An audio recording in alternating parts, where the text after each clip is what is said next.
for melodic heavy metal.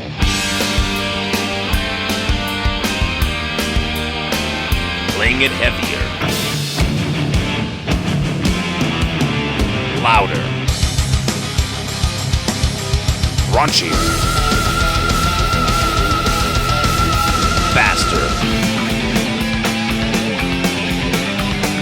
This is the Signals of Intuition.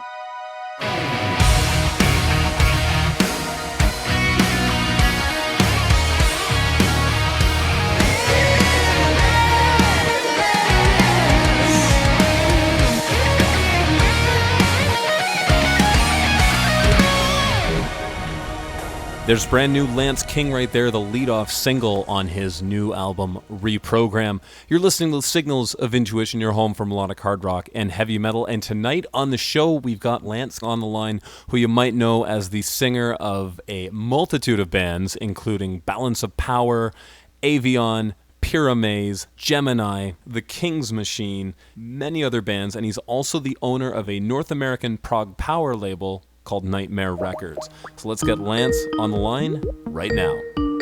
Hey, Lance, it's Brandon calling from the Signals of Intuition. How's it going? Hey, Brandon. What's up? It's going. Can you hear me? I can hear you great. The audio sounds really good, too. Using a pro mic? No, this is just the microphone of the laptop. You're kidding me. Wow. Yeah. I gotta look into one of those laptops, I guess. That's why I like Mac products. The mics on them and the cameras on them are good.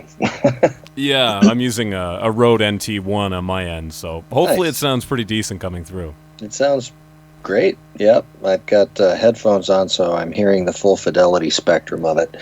You actually have some low end, and the Rode that I've used in the past hasn't sounded like that. I think it's the color of the headphones I got on. Yeah, extra bass on them or something. Yeah. That's funny.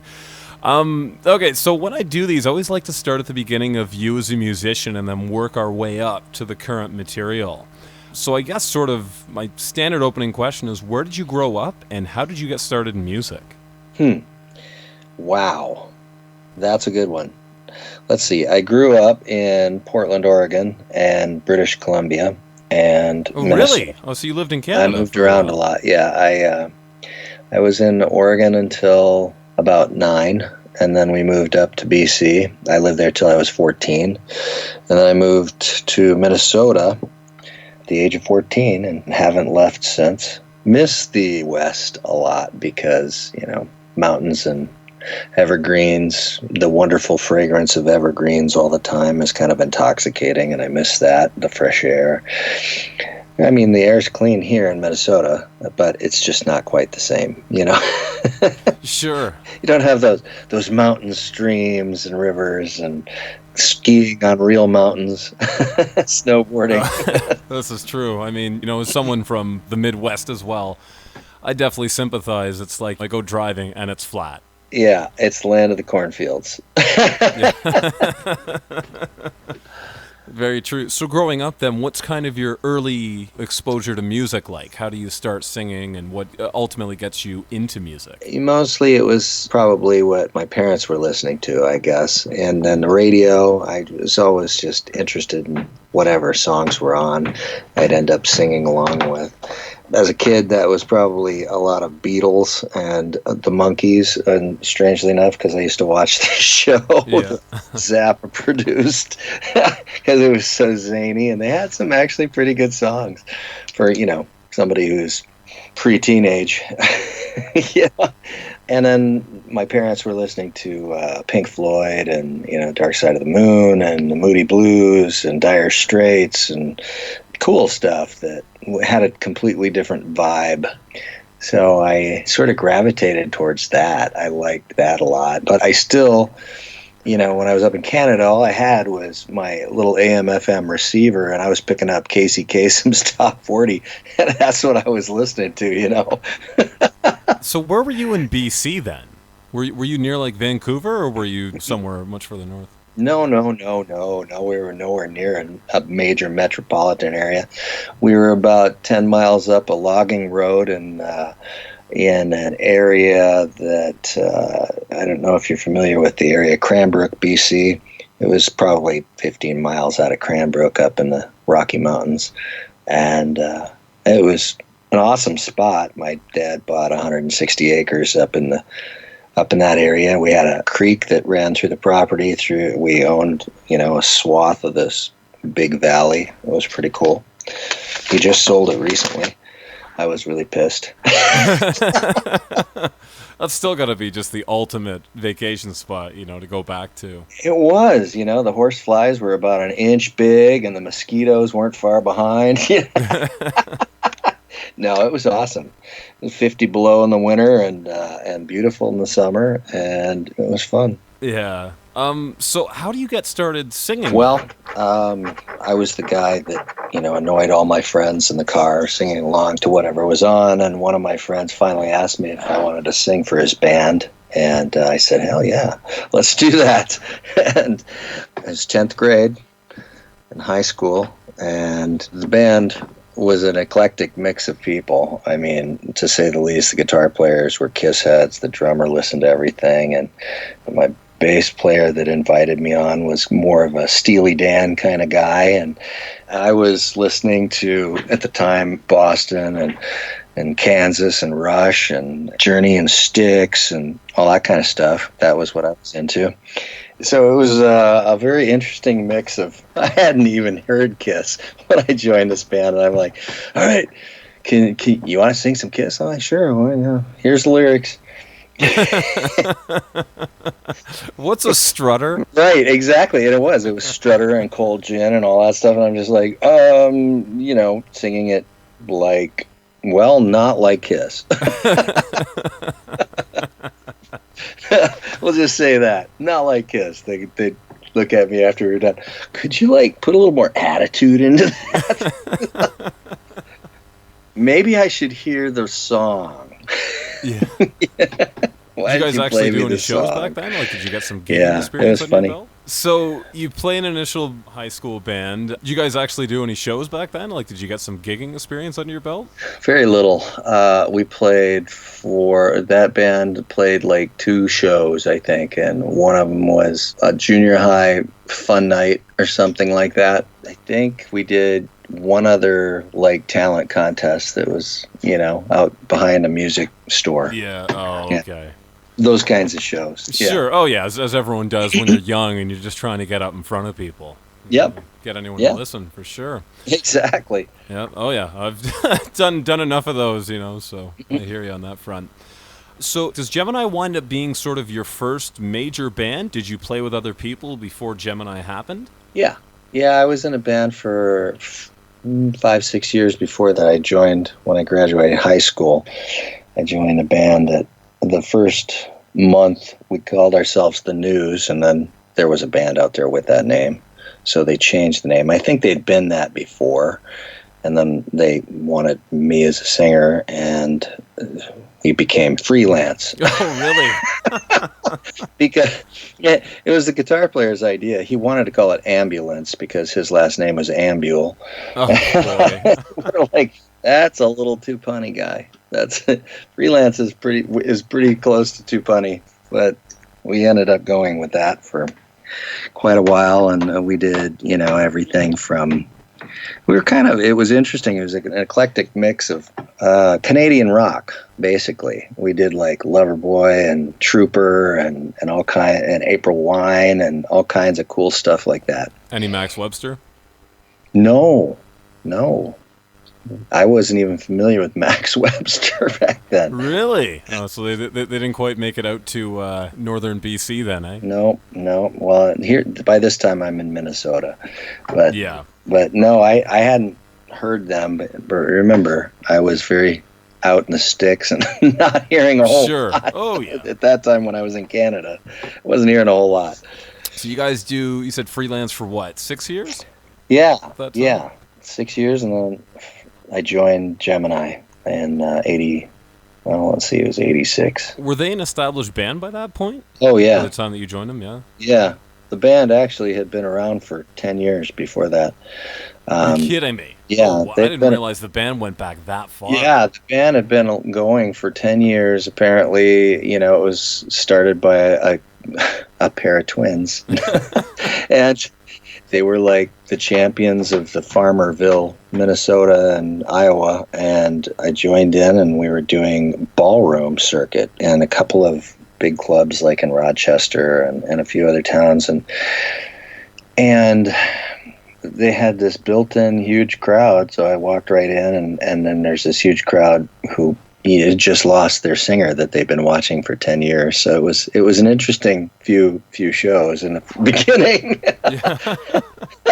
I had to win them over, but a few jokes and just doing what I do, it seemed to work, and I won them over eventually, and it became much bigger after a while because we started focusing on our own stuff and breaking major markets like Milwaukee and the Twin Cities, Minneapolis, St. Paul, and Chicago we'd play, and we'd go down to Kansas City, and we'd go up to Winnipeg, and all points in between. So it started to build. It was kind of cool pulling into towns, on your show night, and you're listening to the radio, and all of a sudden your song comes on the radio. It was like surreal. Like, so cool. Sure. Now, correct me if I'm wrong. I heard that you guys had a record deal at one point. Is that true? When I? Yeah. Well, it was self-produced. We did everything ourselves. It was Nightmare Records that put it out. Right. No. I know that. I just mean I'd heard at one point like you guys either passed on a record deal or something like that happened. Is there any truth to that, or? Oh yeah, we had passed on several offers. Actually, we got offers from. We had managers and big wigs coming out to see us a lot, and a few offers, and then a few things just sort of evaporated. One of the things that we passed on was a guy used to be the vice president of Atlantic Records, and he came out with Tommy Vance from the Voice of the BBC, and he came out to see us in town here in the Minneapolis area in a kind of a dump that we were playing at one night. But he liked the band, and Tommy was awesome. I really liked Tommy, but this other cat, I did not trust him at all. And the contract looked like, bleh. So I kind of politely passed. Sure. But he was just a manager, and it wasn't a deal. And then we had Chrysalis and Polygram and Giant Records. And it was really strange because the band is just kind of really starting to write original material. They were coming out before we actually released anything. So we were this cover band, basically. And then the bars had called them and kind of tipped them off. Come see these guys, right? Well, not realizing that they were being a little too preemptive on that, because we didn't really have anything to show them, other than that we could draw people. We had lots of people at our show, and that was because we were good performers and we did the songs justice and put on a good show. But they're coming out to see an original band. That's what they're looking to sign, not a cover band. But yeah, through the course of about 3 years, we had all kinds of managers and labels popping out to see us, and unfortunately most of the labels came out a little too early. We weren't quite ready for them. Right. And then, so that first record, like you guys did with Brian, oh God, what's his name? Because I know through a lot of your album credits, Logic Studios comes up a lot. Yeah, Brian Bart, yeah. That's it, Brian. Thank you.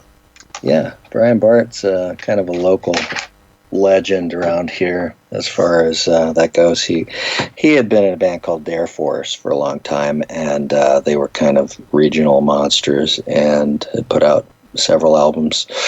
And then Brian started doing his solo stuff, but he had set up a studio and offered all the local musicians quality studio time at really reasonable rates. So everybody wanted to record there.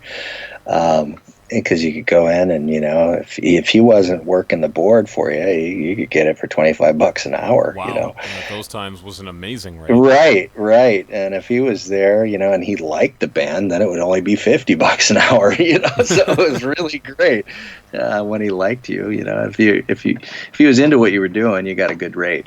So that was nice. And so we spent some time there on the first album, and did that there. And then we liked that idea too, so we set up our own studio and recorded our second album in our own studio, which was a lot of work because That's something so thank you, because my next question was, how does Nightmare Nightmare Studios grow out of that? yeah, well, we started our own studio, and it was actually Gemini Studios, and it was down in Faribault, Minnesota, in a basement of a commercial building, which was weird because you could only record there in the evenings. So, but it was a cheap space, and it was a big space, and we had a lot of room to develop it, and so that's what we did. It took a lot of time and money to make it happen. Yeah. What were you running? Did you just run like an old tape machine, or did you have, was it digital recording at that point? At the time, we had a 24 track tape machine that we started with, and that's what we recorded the second album on. At Brian's, he had what was it, 2 16-track decks that we tandemed, synthed together or something. No, he had a 16 and a 12. It was very odd, but we ended up having plenty of tracks to work with then. And but we got by with 24 just fine on the second album, and then we went eventually all ADAT and then hard disk.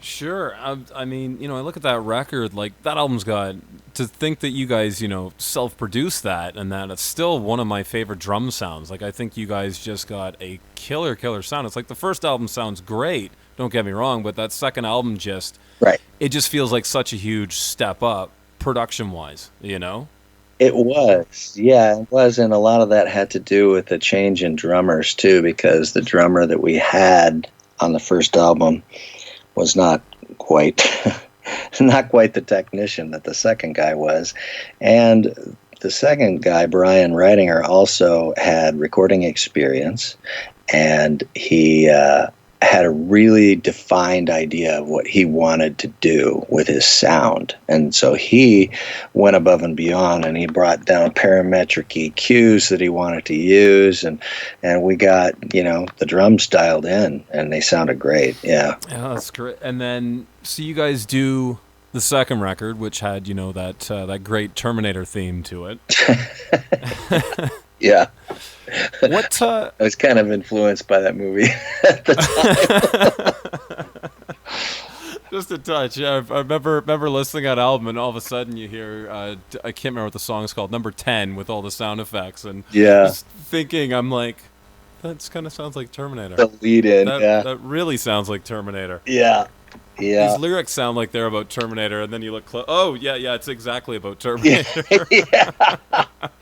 Yeah, that and Flatliners and a few other movies, sci-fi movies that really I found intriguing.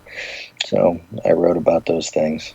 Yeah. And so what brought about you, I was going to say the band quitting, but from what I know, they're still going to this day, but what brought about you leaving Gemini? Well, mostly, I think it had run its course. Personality-wise, we all kind of were not getting along, didn't care to play with one another anymore, and we kind of just sort of burnt out on it. We were playing about 250 shows a year for 5 or 6 years, and 6 years till from 86, 7 years, 86 to 93. Yeah, we just sort of burnt out on each other, I think. So I wasn't having fun, and there's no real point in making music if you're not having fun with it, I think. So I decided it was time for me to bow out rather than try and play any power games and fire everybody. It was just like, I think I'm going to go do something else for a while. And I started King's Machine, and we did an album. We did 2 albums worth of material and only released one before the band sort of broke up, mostly due to the other creative in the band becoming full-blown Christian and not wanting to be in the bar scene. And he was already that when we started. He just didn't really want to do that after a while.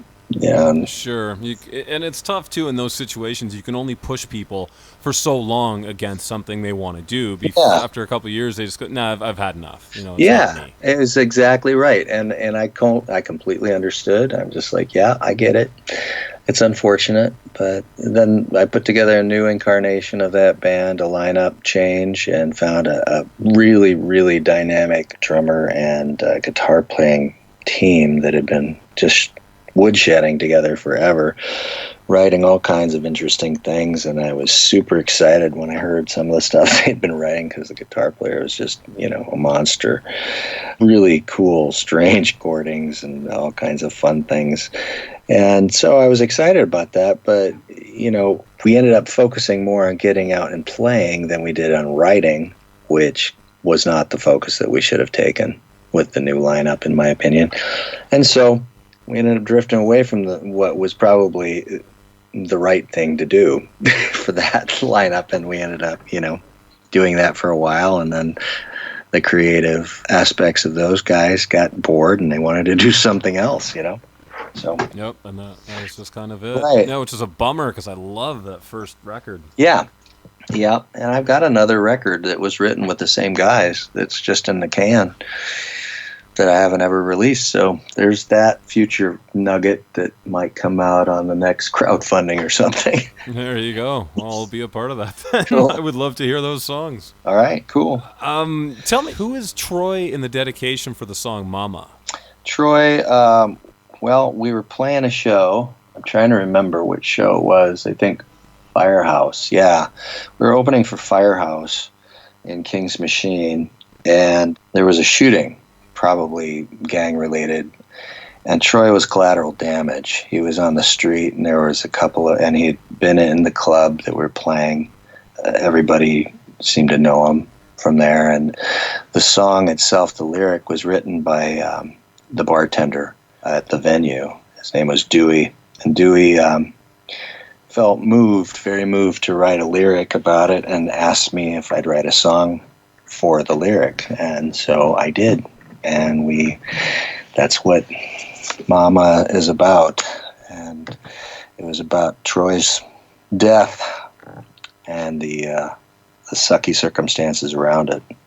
Well, so the song captures that perfectly. It's pretty spelled out lyrically and sound effects wise and everything. It's like what's going on in the tune. It's just always kind of wondered if he was like a close friend, and it just sounds like he was just sort of someone who happened to be there, but you didn't. I didn't really know Troy personally, no, unfortunately.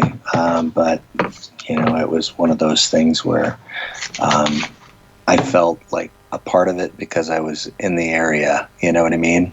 And yeah, there was a dance club right next to the Mirage, and the Mirage was this huge concert venue in Minneapolis, but it's not in a great part of Minneapolis. The venues there, both venues, the dance club next to it, Betty Joe's, I think it was Betty Joe's, and a Mirage were both really nice rooms, but, completely different draws, because the styles of music were, diametrically opposed. So, right. So, sad story, but something that unfortunately happens. Yeah. All right. So next thing, at least as far as I'm aware of you doing after King's Machine, was Balance of Power. Yeah. And they did an album in, I think it was 97 themselves. And from what I know, it did all right in Japan. How do you enter the band singing for them on their next record? It was weird. So they put out a record, and the guitar player decided that he was just going to go. He was going to move up north UK. He was kind of done with the whole band thing. And they had gotten some feedback from their label, their Japanese and German labels, that they thought, the band could have a stronger vocalist. So they thought, well, for changing guitar players, maybe now is a good time to change vocalists. And I had been working with the keyboard player on some licensing deals, because he kind of had this management situation where he'd shop licensing deals to European and Japanese record companies. Myself having Nightmare and some bands, we were kind of working together on that score. And he's like, well, my band's looking for somebody. Would you like to take a shot at that? And I said, sure, yeah, send me some tunes. And they sent me, I'm not sure how many songs to begin with. It was probably 3 or 4 of them. And I demoed them up and I sent them back, pretty fast. And they really liked what they heard, and they sent me some more. And they're like, you're the guy. We want to make you an offer. I'm like, okay, this is what I need to do this, and let's frickin' rock. And they flew me over to the UK, and we started recording. Yeah, it was fun. So that first record you went and actually did in the UK then, eh? The Book of Secrets? Yeah, that one's recorded in the UK. And Book of Secrets was recorded downtown London, and I'm trying to remember the name of the studio. It wasn't a big studio, but everything in London is fairly small. Yeah. Tight streets, small quarters. For us big, towering North Americans, we walk in there and it's like, oh, I feel a little cramped in your flat, bud. Yeah. But it was, a great experience, except for the food. I'm not a fan of British food cuisine. But, they had great Indian food, and their Mexican is horrible. Oh, I can only imagine. Oh my God. Only worst Mexican I've ever had is in Denmark, which was more like Italian. That's kind of interesting. I had Mexican about a year ago in Germany, and that was passable. Was it? Yeah, it wasn't half bad. It was downtown Frankfurt in a little hole in the wall, and it was actually pretty decent, all things considered. It's not as good as something you're going to get in Mexico or California or Texas or wherever, but did the job. Right. Yeah. Well, I like the Indian in the UK. It reminds me of Thai. They have I love Thai food. So the Thai food is my thing here in the States. Yeah. But, well, I love all food. I'm kind of a foodie. But I'm so tired of the same old, so I like to, new experiences. So go out and try something new. Sure. So you guys do that first record, and then from what I know, the next two, 10 More Tales and Perfect Balance, those were both... Did you guys collaborate? Like, how did the writing process go for that? Did they just write all the music, send you the stuff, and you recorded it in Minnesota? Well, I'm trying to remember. 10 More Tales, I actually flew over there and recorded 2. I know I recorded 2 records there. Yeah, 10 More Tales, I flew over, and we actually recorded all the vocals in Tony's attic. Tony, the bass player, former singer. And let's see, invited over, it was the previous singer of Blackmore's Castle or something he was doing, or it wasn't even Blackmore's Castle. I think he was in Rainbow. Would that have been Doogie, maybe? It was, thank you, Doogie, and I could never understand Doogie because his Scottish accent was so freaking thick. It's crazy. Great guy, good singer too, and but he'd talk and I'm just like, I don't understand. It was weird. We're speaking the same language, right? Not really. It's funny. A friend of mine's Scottish niece came over, and she's, again, same thing. She's talking, and I'm like, I know she's speaking English because I picked out 3 of the words that she said somewhere in there, and right. She's even trying to slow down her speech as best she can and trying to, dumb down the slang, and it's just like, I'm sorry. The emphasis on the vowels is so different. It's really Scandinavian. It's not English. Just a guess. I know when I was in Denmark and listening to the Danes speak, I was lost.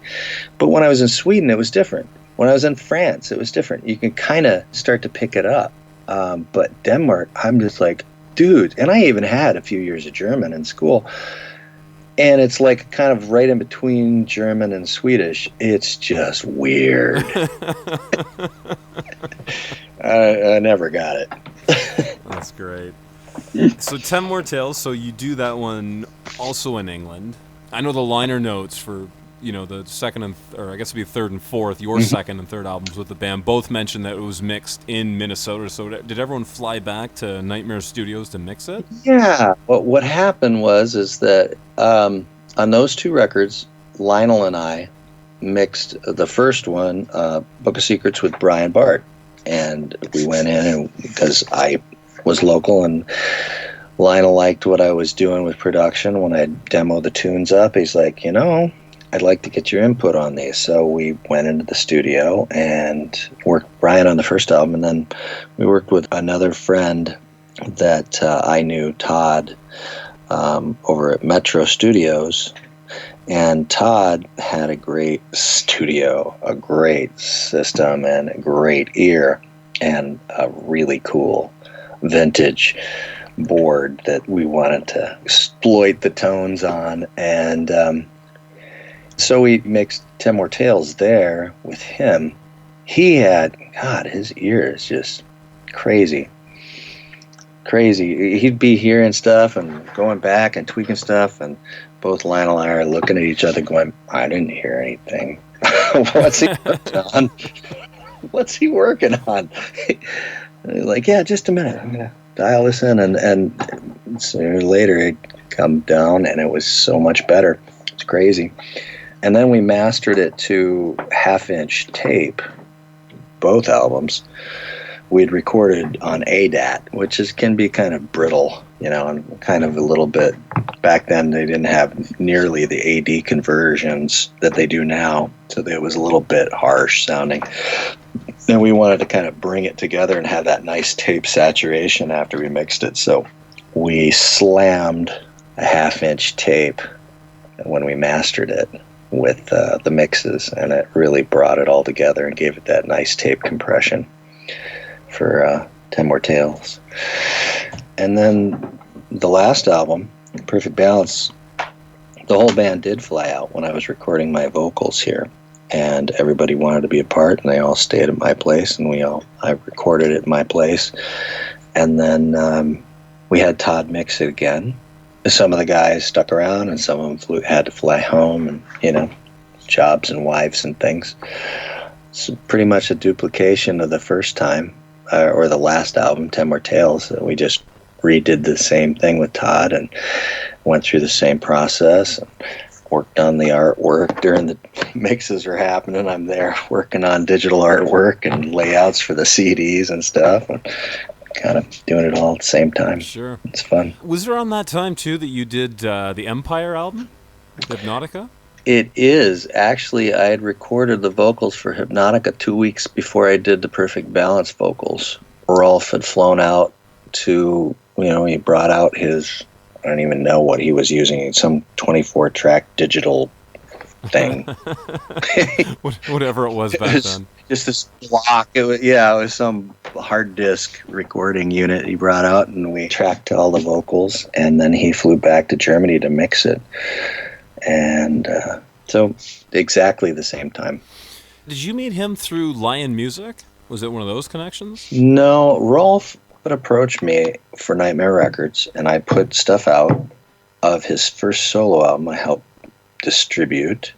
And more obscurity, yeah. Was on Lion, and I had been doing distribution for Lars, or Lasse, whichever you want to call him, Lars Erik Mattsson or Lasse. And he, so I'd recorded a track for him on his first, he wanted me to do Message in a Bottle, I think. He did a version of it for his first solo thing. And I'm like, well, I think you need a band, because the solo guitar player thing is really a hard sell for whatever reason. And I just suggested that he puts together a band, and so he just decided he wanted to call it Empire. I'm like, boy, that's kind of a common name, and it definitely gives you a Queensryche influence. Yeah. And I'm like, are you sure that's what you want? He's like, yes, I'm sure. You know what, though? It definitely helped, because that's the reason I checked out the band. I was like, that sounds like Queensryche, and you put it on. Okay, there's definitely a bit of Queensryche here. Yeah. Not a ton. It was its own thing, and, a little bit more, for lack of a better term, kind of a bit more pop metal. Not to Yeah. say it was that, but Well, it had it's Southern moments of Queensland. that here and there, for sure, because it was very. There was a lot of hard rock elements in it, and Yes. and he definitely wrote some almost Dio-esque stuff, and he's like, "Yeah, pull out your best Dio impression on this one." I'm like, "Okay, I like Dio. All right." Yeah, so I sang that one. It's a lot harder than I sang a lot of the other stuff, which more my style is a little softer than Ronnie. little more Jeff Tate. Yeah, yeah, but yeah, that record is actually a really great record. I think it's just. I do too. It's fantastic, Mm-hmm. and especially all the guests he had on it. Like he Yeah. had Tony Martin, and I forget who else was on that too. Yeah, Don Airey and Don Airey. Yeah. Neil Murray from Whitesnake and Rainbow, and you had Wasn't there another singer on it too? there was, yeah, that's what I was drawing a blank on, and I should. Mark Bowles. That's it. Yes. Mark did a couple of tracks on it, or one track on it.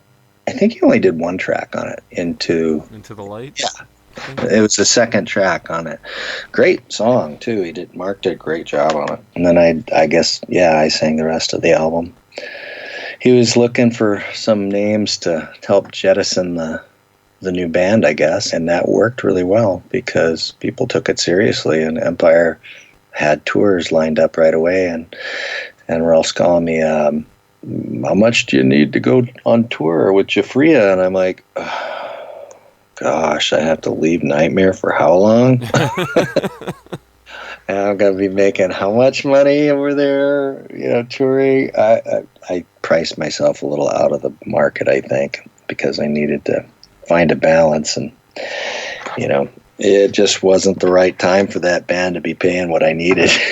So sure. They ended up having to, they asked Tony, I guess, to sing from Tony Martin. Oh, so he went on tour with them then. I didn't even know they toured, because I just figured it was kind of a project. I don't think they ended up touring that time. They had to pass on it because they didn't have a guy, but they couldn't afford what I had asked, and I shouldn't have been so gouging, I guess. Looking back on it, would have been a great experience, and I'm sure I would have had a blast with it. I should have done it, but hindsight being what it is. And then I know they ended up doing a couple more records. Did you sing on? I've heard them kind of in passing, but I don't really know them all that well. Did you sing on any of their other stuff, like maybe the second one? Or did you just do Hypnotica? Yeah, just did Hypnotica. Yeah, it was all Tony Martin after that, I think. Ah, okay. Oh, and then Doogie. Doogie was with him for a while, too. Oh, that's right, he was. That's right. I think he was on the Chasing Shadows album, if I'm not mistaken. Yeah. Okay. I think he was on album 5. Gotta dig that up now. I've not heard that stuff in years. Hypnotica is the one that's kind of been a constant for me, and I've just heard the other ones sort of here and there. So after that, one album of yours that I really, really loved was Defiance. Yeah, the band that nobody knows about. Sure.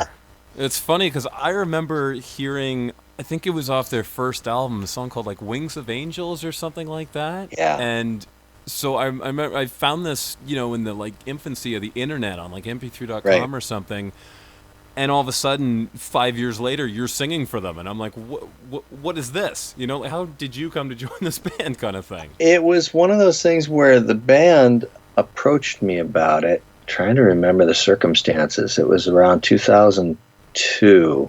It was probably about the same time, not long after probably a year and a half. So 2001 or 2, they approached me about it, and it didn't come out until 2003, I think.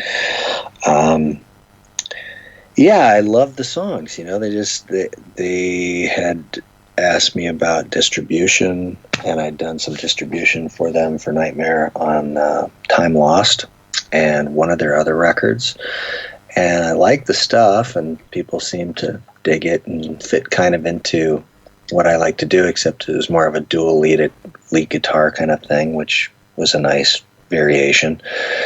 They were kind of in my backyard. The guys were out of Iowa, southern Iowa. And so they're like, well, hey, are you interested? And I'm like, well, send me the songs. And, if you want me to write lyrics or if you have lyrics. And it was kind of a combination of both. They had a few lyrics, and they wanted me to write some, and then they had pieces of songs that they wanted incorporated, and themes of songs and things like that. So they were doing an ADAT. I didn't have ADAT, so they just bought me an ADAT and said, okay, record your parts and send us the tape. So I did.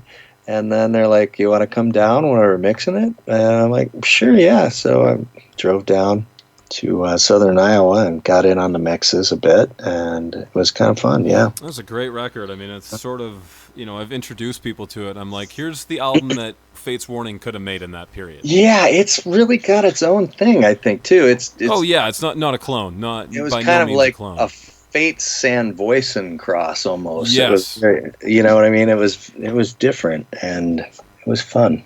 Very melodic band, too, but how do you define that? Yeah, exactly. You could pick 10 bands out of a hat, and it's just like, all right, merge us together, and you kind of get what that, record and kind of the whole band's discography was sort of about, Yeah. So after that, you did the couple records with Lars Erik Mattsson, who, again, that Lion connection. Because I remember, like, even, I'd buy a CD off you back in the day, and it would be...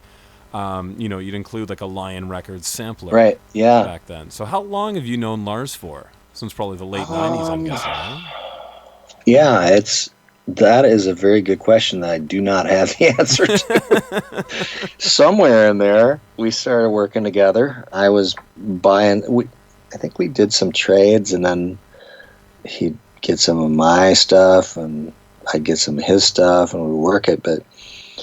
That didn't work so well for me. I wasn't selling as much of his stuff as he was of mine, so it ended up we set up a distribution thing, and then I was bringing in his stuff here on larger scales, and that didn't work out so well for him because I wasn't moving as much of it as he was hoping. And so, yeah, we kind of bounced back and forth, and during that process, he was putting music out still, and so he'd say, hey, I got this tribute to Uli John Roth. Do you want to be included? And I'm like, yeah, sure. Hey, I got this ballad collection we're going to do, and you want to sing with some good, cool guitar players? I'm like, yeah, sure.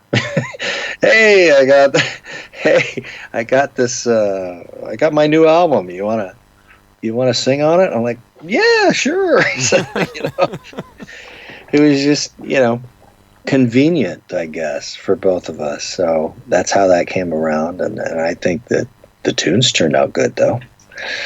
It was great. I was just looking. I'm like, oh, you did 2 records. I've got the first one. I only actually did a cameo on the second one. Only 1 track, I think, or track and a half or something like that on... Well, it wouldn't be his second album. It would probably be his 40th album. I don't know. He put a lot of them before that. I'd have to go find it. And to know was it War? The second one was War? Yes, yeah. Right. That's it. Yeah. Okay, so Power Games is the one I have. I forgot too. I'm like, what was the title of that one? Right. Power Games, I sang the whole album, and then War I did 1 track on, I think. So the next one is a band, probably one of the ones you're most well known for, and that's Pyramaze. Was that another thing of just a member contacting you and be like, hey, do you want to sing on this? Or was the plan for it to be a band? Because you did 2 records with those guys. Well, it's interesting. It was right after I got fired from Balance of Power, and there was a big media fiasco about it. I remember something. I don't really remember the particulars, but I just remember that where, it was like one party owed someone money. And well, it was weird. I mean, if you want to talk about the particulars of that, or you want to talk about Pyramaze, you let me know. It's really up to you. Whatever sells this interview, I guess. That's the thing. I don't like to push people into talking about stories they don't want to. So if you want to sidestep that Balance of Power thing, just let me know. Yeah, we've talked about that in the past. Let's move on. So sure. I got a call after I left Balance of Power, and the circumstances around that motivated Klaus from Instrumental Management to reach out to me because he had this new band that he was really excited about that needed a vocalist. And I was open to that. He had them send me a bunch of stuff to demo up, and I got the tracks from Jacob Hansen. Didn't know anything about Jacob Hansen before this. And I was like, wow, this sounds pretty damn cool. Huh. Okay. So they came ready-made with all the lyrics, and I just did my impressions of the lyrics, the vocal parts. I did what I felt from the music and the lyrics. Oh, so they, And they had no actual melodies for you to sing to, eh? It was just kind of like, here's the music, do what you can over top of it.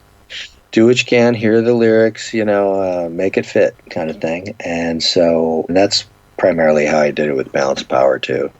That's kind of my gift. It's just melodies, and, later on I became a good wordsmith, too. But in the beginning, it's always been my strength is melodies and hooks. So I got the Pyramid stuff, and I'm like, huh, this is awesome. Really different. I'm like, huh, okay. So I demoed them up, sent it back to the band, and they were like, dude, that's great.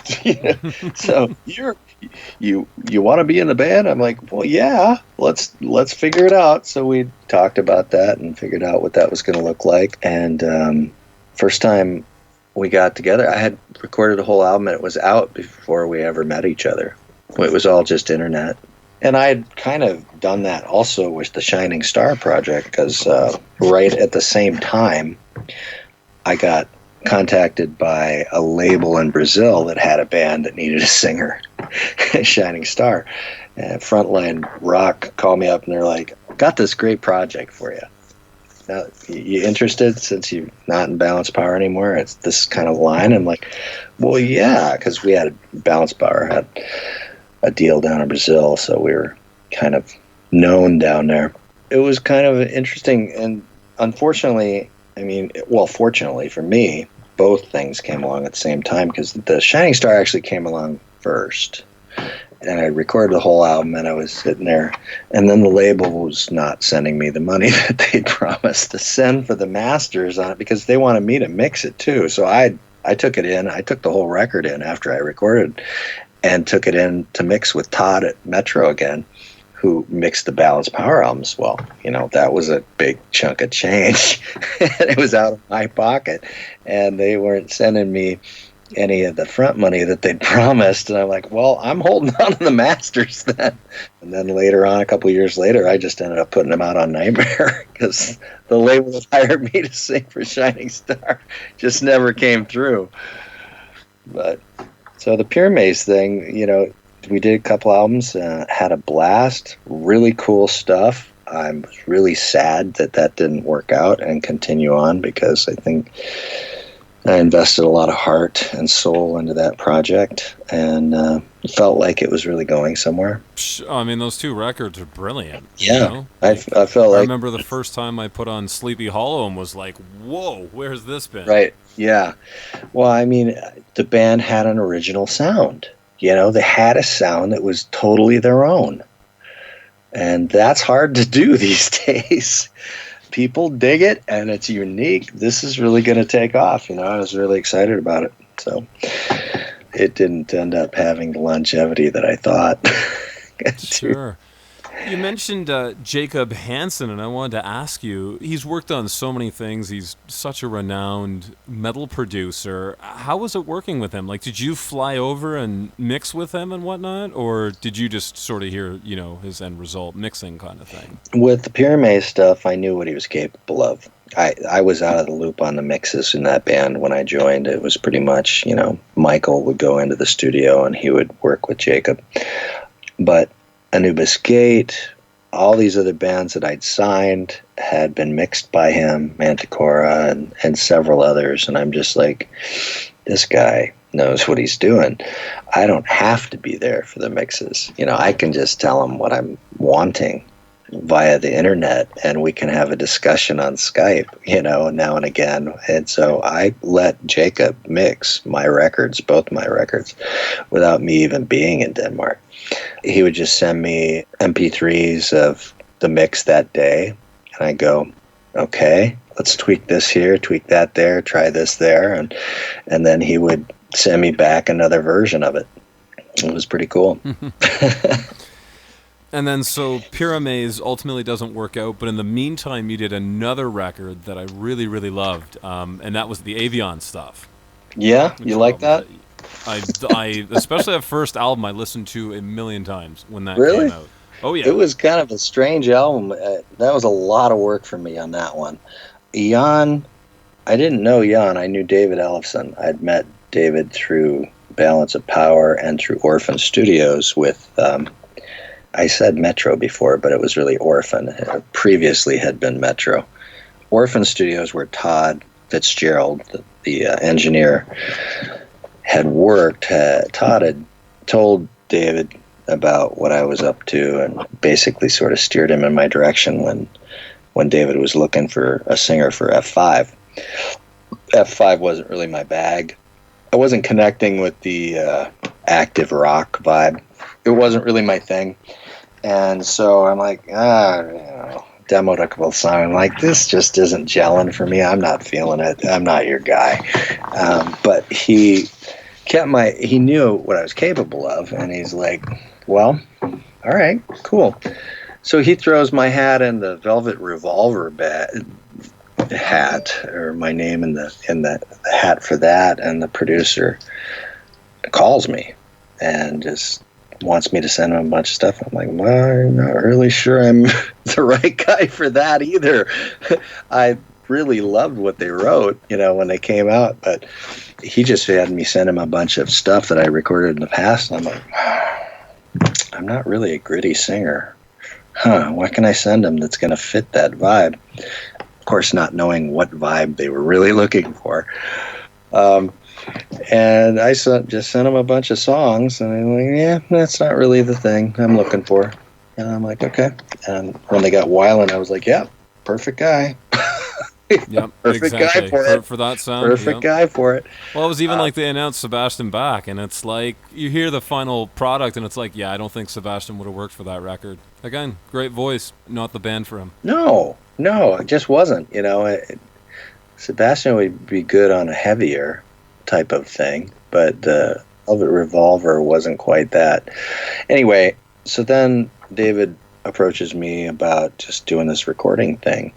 He's like, yeah, I got this thing that I'm doing, and this guy's paying me to demo stuff up for him, and I was wondering if you want to demo up vocals for money. And I'm like, okay, sure. Guy will pay you, $500 a song to just demo something up. And I'm like, well, shit, I can do that in 3 hours, 2 hours, So I'm like, yeah, I'm down. So we started doing that with the Avian stuff, and by the time we got about 10 or 12 songs together, Dave was like, it's kind of turning into a thing, What do you think? You want to release this? I think you should mix it, he told me. And I'm like, okay, all right, I can do that. So I mixed it, and the rest is history. We put it out, and well, the band just didn't play very often. So David sort of ended up, he ended up going back to Megadeth, actually. He had done a few things. He had gone out on the road with a few things, and then Megadeth ended up pulling him back into the ranks of their crazy machine, and which was great for David. Yeah, that's his home. Sure. Oh, absolutely. Just sort of two questions related to that. The first is, you guys also brought in Roger Moore. Did you recommend him for that? Like, have you and Roger kept in touch over the years? Oh, yeah. We needed a serious guitar player, I thought, because Jan is a utility player. He's a songwriter, but he's not a great guitar player. He was an idea guy, songwriter, not a shredder. And we need a shredder. And Roger, I hadn't played with Roger since the first Gemini album, and I was like, dude, you want to make a little money? Come in and lay down some shred for this. And he's like, yeah, that's awesome. So he did, and I think he laid down all the solos for that album in one session. Wow. One day. Yeah. That's amazing. There's some great leads on that. Yeah, he definitely elevated that record, I think. Isn't he? He's just, God, he's so good. You gotta get together with him and do a record or something. Really should. Raj is awesome. He's been doing a blues band and a Pink Floyd tribute band. And I'm like, that's so not your thing. But he's really into playing the blues now, not into being shreddy and playing sweeps and crazy stuff. He just likes the feel of the blues these days, I guess. I might have been the Gilmore influences from the Pink Floyd thing that got him into that. I don't know. I mean, Gilmore solos are awesome. Yeah. This is true. Yeah. Yeah, I mean, that's the thing, too. Sometimes you just do something for so long, you just got to step away. You can only do so many times, before it's like, all right, give me something different. Especially someone of his caliber. Yeah. What a great, great guitar player he really is. Yeah, yeah. And when we hired him in Gemini, he'd only been playing 5 years. You're kidding me. When he recorded the first Gemini album, he'd only been playing guitar for 6 years at that point. That's unreal. Did he go to school for that, or did he just woodshed and practice his ass off, and he's just a natural talent? No, he just practiced for 6 to 8 hours a day. He was a drummer before that. Huh. Isn't that crazy? Unreal. Yeah, no. I was just like, dude, holy crap! You've only been playing for 5 years. It was nuts. And when I auditioned players to replace our Gemini guy, I did it in such a way that had to be extremely unnerving for guys. Because I just had them show up at my apartment, bring their axe, only their axe, and play through my Rockman, my Tom Scholz Rockman, and into my headphones. They didn't even hear what they were playing. I'm like, all right, let me have it. That's evil, isn't it? Oh, man. Oh, that's great. I don't know what I was thinking. I wasn't intentionally being evil. It was just I was kind of that casual about it. It's like, this doesn't have to be that formal of a thing, but I look back on it, I'm like, that was evil. Here's a question for you. What happened to that Rockman? Because now they go for a pretty penny. I still got it. Yeah. They do? That's good. Oh, yeah. That's good. Oh, yeah. That's good. Actually, I didn't have the first Rockman. I had the Soloist. Ah, okay. It's kind of a cheaper version of it, I think. So, yeah, I don't have the blue face. It's got a black face up there, and where the plug-ins and switches are. There's no knobs on it. It's just switches. So Avion does their couple records. This band I've always wanted to know about, partially because half the band I was a huge fan of, introduced by you, Crucible, basically being sort of Z-Lot Z plus you. Yeah. Well, it was Z-Lot Z kind of their Mindcrime Queensryche tribute lineup. That's essentially what it was, is their Queensryche tribute lineup original thing. So Eric... I don't think Greg Gill was in that, right? No, Greg had gone already and was replaced by... was it Don LaFon? Was that the guy's name? Don LaFon, yeah. Don. 6 Minute Century Don. And Shane and Darren. Darren was the drummer. It was really great because he could play technical stuff and groove. I don't know too many drummers that can do that, and I really like that. Like a guy who can play Dream Theater and yet have it groove, I think the closest I can think of off the top of my head is maybe Bobby Jarzombic. Yeah. Or Bobby Jarzombic is insane, but he's very technical. It's like, so is his brother. Oh my God. Oh yeah, Ronnie is crazy. Ronnie is insane. Because they sent me some stuff to demo up for the Watchtower gig. Oh, really? And I demoed up a couple feeble attempts at trying to keep up with their math metal. And it was just too weird for me. God, that's technical stuff.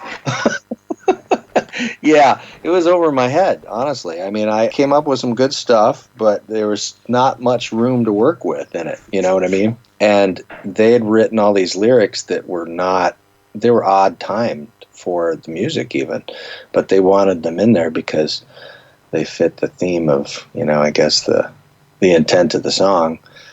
And the bass player wrote the lyrics, so he was very hardcore. They got to be like that. That's what they are. You can't modify them. And we're talking about very esoteric subject matter. It was interesting. It was very interesting. But over my head, I got auditions from Watchtower and Royal Hunt in here. You auditioned for Royal Hunt? I did. Oh, no way. No way. Yeah, I did. They sent me a couple of tracks that John West had recorded with them, and they wanted to hear what I would do with them. Sure. Well, And so I figured that'd be a lot easier to recorded sing demos too. of those. And those came out much better, I think, than the Watchtower ones. It fits a lot more into the Balance of Power mode, operas mode, you know. But Mark Bowles beat me on that one, so he got that gig. Yeah, and that was what, like '08, something like that? Yeah. Yep. Unreal. I had no idea. You attempted it. I would never have guessed. You're not like Royal Hunt. I'm not surprised by, obviously, because the sound is up your alley. But Watchtower, I never would have guessed in a million years you would have sung for it. So that's kind of mind blowing. Well, yeah, and it was set up by a fan of what I've done, and a guy that was really into Watchtower, and he's like, I reached out, he kind of hooked us up, and the Jarzombek brothers I had been in contact with long before about distributing some of their stuff for Nightmare, but they had no idea I sang, and they're just kind of doing a different thing than what I've been doing, and they weren't paying any attention to the kind of stuff I was doing, so, yeah. I had no idea. You sang on Magic Kingdom's Symphony of War. I didn't, actually. Oh. I was going to. And Deshaun's label didn't like the idea because I put out 3 records that year. And they're like, he's too oversaturated. And it was Lim. Lim Schnur goes, nah, he's doing too much stuff. He's not unique enough. But Deshaun really wanted me to do it. And I'm like, actually, he came back on one of the other records and wanted me to do that one again. But he wanted me to tour, and I think Mark Bowles was with them at the time, right? I think so, yeah. That was what, Iron Mask then, eh? Yes, that's what he wanted me to do. He wanted me to do the Iron Mask thing too, and play shows, but because Mark was asking, $750 per show, I think, to do, but he was living over here, and that wasn't unreasonable, I didn't think. And I'm like, well, I probably asked the same thing. At least if you want me to do it, so I don't, if you can pay that, great, but if that's why you don't want to use Mark anymore, then it's probably not a good fit for me either. Yeah, exactly. But I did do like an intro on the Magic Kingdom CD, a vocal voiceover intro thing. Oh, okay. I've got to go back, and I love that record too. I've got to go back and check that out again. Yes, Mark Bowles and I have crossed paths several times. this crazy thing because we're kind of both being voices for hire. Yeah, I'm sure other guys like Tony Mills and other things like that. All kind of run in the same circles at a certain point, right? I guess I was kind of surprised to come, have Tony Mills and Doogie and all these other guys kind of coming out of the woodwork.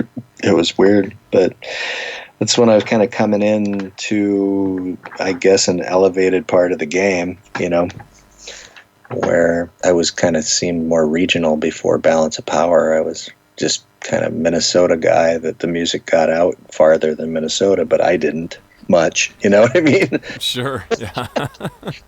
Like, I completely forgot you did the "Let's Unite and Rock" song. I love that tune. Yeah. That was really cool. And the singers on that is insane. Oh my god! I remember listening to that track back in the day, going, "This is like every one of my favorite singers on a song. Who the hell put this together?" Because it's not even like a label thing, where it's like, well, these guys are, you only get these people because they're on a label. It's like, no, they pick people from everywhere. It was crazy. Yeah, it was Henrik Flyman from Evil Masquerade. He reached out to me because I put out one of their records on Nightmare, and he's like, hey, I want to get you on this. I'm like, okay. Well, you only need to do like this much time. And I'm like, well, I can have that to you today. Just you just sing it 3 lines or whatever, yeah. Right, yeah. It wasn't very much. I still think that the coolest voice on that is Ralph and Ralph Sheepers and Snowy Shaw. Snowy Shaw's voice is the coolest one on there, I think. Snowy Shaw's got such a cool character. He's got all kinds of character voices that he throws in there for fun, you know what I mean? Yeah. And that wasn't the way I approached it. I'm perfectly capable of doing that, but I don't usually sing that way on record. cover a lot of different voices when we're doing covers and stuff. So it's kind of fun to do character voices. But I thought Snowy's voice was the coolest. Yeah, well, he sang it a lot lower than everybody too. Everyone did the high power metal thing, and he went really low for his part. You're right. It was very neat. It was cool. I was just like, oh, that's cool. Character. It had so much character, and it stuck out. Just kind of on the to backtrack a little bit to Crucible. Whatever happened to that band? I remember I've got a broadcast somewhere of you guys live in like Texas or something. You did, I think, a Queensryche cover and a Balance of Power cover and like 5 original tunes. And I have the one demo that you officially released. I can't remember what the song's called now. Yeah, live at Frog Power USA and raw demos. Yeah, I've got 6 original tracks that we demoed up, and then you have probably Reborn. That would be it. Yes. And that was on like a compilation CD. I think you gave me back in the day. Yeah. Yeah, we were gonna try and do something, but that band is, well, I think a lot of it boiled down to Eric being such a perfectionist. He's a engineer by trade, and his brain just won't let anything go and be done. So he's constantly tweaking and wanting to constantly keep working on the song when it's done. You know what I mean? And it's time to move on and write other songs, Eric. You know what I mean? This one's done. But he couldn't quite let that go, and it was never ready to record for him. And we never managed, And that was the problem with Z-Lot Z, too, I think, is that they just weren't able to get stuff finished. And it became frustrating for Greg and the singer, I think. It's funny because I have demos after Soul Existence from the band that, it's going to be our 2002 album or whenever it was back in the day. And it's just nothing materialized. And there's a dozen demos that I've collected over the years for a potential next record that just never became. Now you know why. Yeah. I got frustrated, and I'm like, everybody asked me about it, and I'm just like, I don't think this is the one. This isn't the one. And it was mainly because, well, a couple of reasons, I think. Eric's not only really anal technically with writing, he's also extremely cheap with finances, so he didn't want to go and have Jacob mix it or somebody who's really renowned. He wanted to do it on the cheap, and I'm like, I wasn't really interested in doing that on that level. I'm like, you can do things on the cheap, but you got to do them really right. Yeah, exactly. I know producers who can get you an amazing sound, quote unquote, on the cheap. Yeah. You've got to go to the right guy, because 9 guys out of 10 will sound like on the cheap. Exactly. And the other guy just doesn't know he's that good. Exactly what that is. And I had not heard anything. Well, the last I'd heard is that they were going to go in and they were going to get the drums done at this one studio, and we were going to work on it from there, right? And the drums just never materialized. So after 6 months, I'm like going, maybe I don't want to spend much more time doing this one. So yeah, I kind of just sort of evaporated because time just kept going by and I lost interest. Because I'm kind of a doer. I don't mess around with stuff. I just like to do it and do it right and move on and, see what it's going to be. I don't try to overthink it too much. Just do my best and get it done. Sure. No, I hear you, because everyone knows the bands who they sit around and talk about making a record for a year, As a friend of mine says, it's so much easier to sit around and bitch than actually do something. Exactly. Or, you overanalyze everything instead of actually doing it. Oh, I know. I know my fair share of brilliant musicians who've sat on great records or great ideas. Like, when are you going to do something? Well, I don't know if it's good enough. I don't know if whatever. And it's like, all right, well, it's, the time has passed. If it's not put out soon, a lot of the magic behind it is usually lost. Well, and that's the other thing. The chemistry is lost, and the magic, the energy behind the song, it becomes flat and boring when you're going through it, because you've played it so many times, you've played the life out of it by the time you want to record it, and that's not my idea of a good time to record the song. You need to record the song when the energy is there, when you're excited about the song. You know what I mean? And that's in the beginning. That's not after you've torn it apart and picked it apart and put it back together 18,000 times. Eric and I come from it from two different sides of it, I guess. And so, Sure. yeah. Yeah, it's too bad that'll probably never hear the light of day either, because a couple songs I remember hearing sounded great. It's, again, They were. that sort of Pyraminx, balance of power sort of vibe. They and were pretty good. They were pretty good, and a little raw on the recordings and stuff, but they had a good vibe, and they sounded great live. And not that we had great live recordings, mind you, but when we played them live and you were there, it sounded really good. Yeah, I mean, I saw you guys at Prog Power. God, that was 10 years ago now. Did you? Yeah, they did Mind Crime, and then they did like Queensryche Karaoke, and I think maybe you got up and did Take Hold or something with them. I can't remember. Yeah, and Pamela was there, and she did something with their singer too. Chris, yeah. Yeah, that's right. Yeah, no, but afterwards you guys did a couple Crucible songs. Oh, that's right. At least one. That's right. We did. Yeah. That was, again, it was cool for me because I had the live recording that I don't know where it was aired. I think it was live in Texas, or maybe it was live from a previous Prog Power. Yeah, there was a live thing from MadFest in Texas, and then we did play Prog Power the year after that on the Thursday night, and we did have it recorded, and we did do the video and did do all that stuff. So it could be mixed. It just never was. So, I mean, the live show was recorded multi-track, but we just never did anything with it. That's another thing that's in the can that could come out in the future, I guess. That would be kind of cool. Yeah.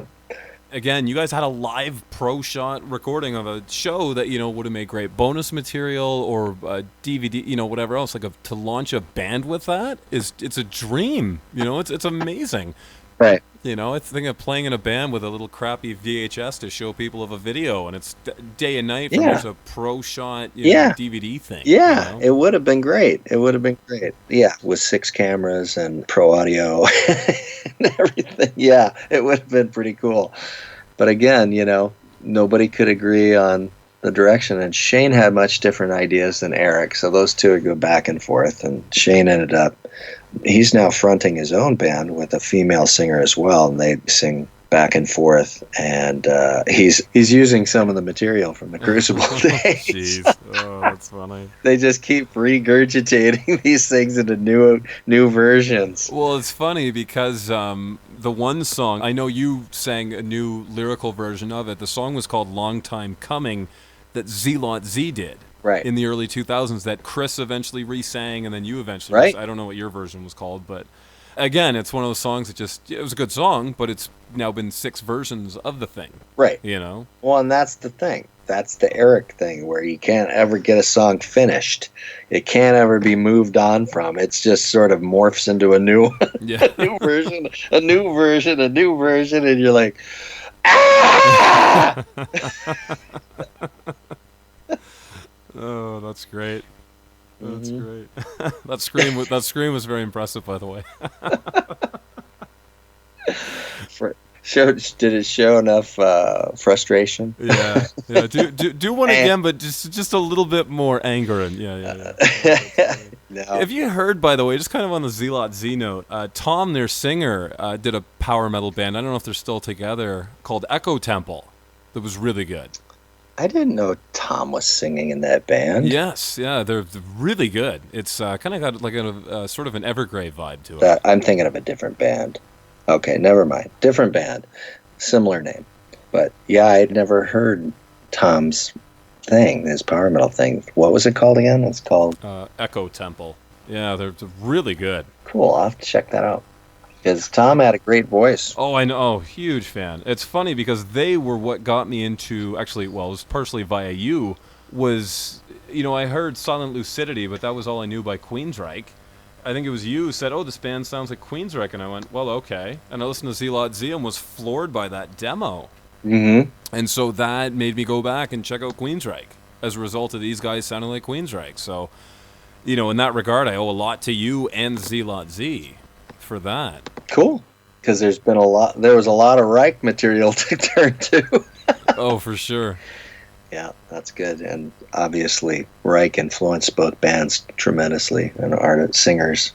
Jeff influenced both Tom and I big time. Oh, for sure. Yeah, myself as well. Yeah, that's the first time I heard, I'd heard the EP back in like 85, 4, something like that, 83. And that was about the time that I heard first Megadeth stuff, too, which incidentally was terrible in the beginning. But they were demos, to their credit. This was like really early stuff, demos that we were out, my band Freelance, we were out on a nationwide cover tour. The agent had us going from Michigan to freaking Idaho. And we were in Idaho in a town called Pocatello. We were there for 2 weeks, and we had a band house, and it was across the street from the club. You might imagine there were a lot of people there every night. So we'd play, then we'd party, and we'd meet a lot of people. And one of the people that I met was Dave Mustaine's cousin, who was a lady that spent a little time with. And she played me some music of theirs. I'm like, oh, it's not my thing. Oh, man. What a small world. And then here you are, 20 years later working with Dave. Right. With, Dave Mustaine's partner in crime. And so strange, because, I became a really big Megadeth fan after. I'm guessing probably Peace Sells. It was actually after that. We started playing Hangar 18 and Gemini as a cover. I'm like, God, who the hell are these guys? And then I just, because the band wanted to play them. And I got really into the band after that. Just like, yeah. This band's awesome. Oh, I love this band. Amazing. On that kind of note, too, I just completely remembered that you put out the War Machine album like 15 years ago. And Dave played on that, too. The War Machine I've known for like 20 years. I've known him forever. And then all of a sudden I'm like, holy crap, Lance is actually putting that out. That's great. Yeah, it was cool stuff. It was really cool stuff. Great album. It was like thrash with a really good singer. Yes. It was a great album. And, it almost took off. It almost took off. They were just on the cusp. Yeah, I mean, they were managed, I think, by Lee Aaron, if I'm not mistaken. Yeah, and it almost took off, and they won like some fans' vote because Megadeth was running a contest, and they won a Megadeth fan contest for going out on tour with the band. And there was a little controversy there because they never got it, even though they won it. Oh. So I kind of pissed and moaned on MySpace to a lot of anybody who would listen about that. And actually got a call from one of the guys that was in the room with Dave, but Dave didn't want to talk to me. Dave was there, something about it. I'm trying to remember what the deal was. But he completely seemed to understand why we were upset.